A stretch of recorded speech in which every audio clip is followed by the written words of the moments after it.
Ang programang ito ay rated SPG. Striktong patnubay at gabay ng magulang ang kailangan. Maaaring may masiselang tema, lengguwahe, karahasan, sexual, horror o droga na hindi angkop sa mga bata. Dahil sa mga nakikita ni Dr. RJ Tanyag dito sa kamay ni Lynette na kung saan may pasa ito ay agad-agad itong sumugod kay Dr. Carlos Benitez. Dito na nga ay pinagtaka ni Annalyn kung bakit nagtanong ang kanyang amang hindi naman imbitado. Agad-agad naman itong tinawagan ni Annalyn ang kanyang kaibigang si Harry para ito ay pigilan si Dr. RJ Tanyag na kung saan papunta na doon sa stag party ni Dr. Carlos Benitez.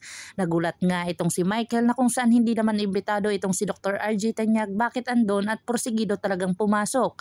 Hindi na napigilan ni Michael itong si Dr. RJ Tanyag kahit sabihin niyang hindi imbitado pero andon na sa loob at tinawag na si Dr. Carlos Benitez.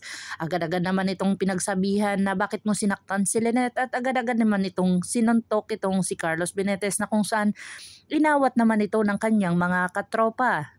Dito na nga ay pinagtataka ng lahat na kaya palang saktan ni Dr. Carlos Benitez itong kanyang magiging asawa.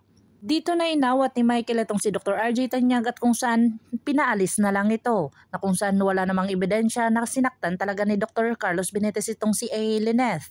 Dito na nga ay talagang nag-isip itong si Dr. Carlos Benitez kung paano siya makakaganti dito kay RJ Tanyag. Dito na nga ay talagang nakita niya ang isang empleyado ng restaurant na kung saan may jacket ito at talagang nag-change appearance ito para ito ay makaganti kay Dr. RJ Tanyag. Dito na nga niya nakita si Dr. RJ na kung saan talagang kinuhanan niya ng isang boteng alak at ito ay pinukpok niya sa ulo. Buti na lang ay nakita ni Annalyn at nila ni Harry na kung saan agad-agad nilang dinala si Dr. RJ Tanyag dito sa ospital. Dito na nakita ni Annalyn ang isang ebidensya na kung saan nagdulot ito ng ebidensya kay Dr. Carlos Benitez na kung saan andun nga ang ballpen nito na kung saan talagang siya nga mismo ang nagpukpok sa ulo ni Dr. RJ Tanyag.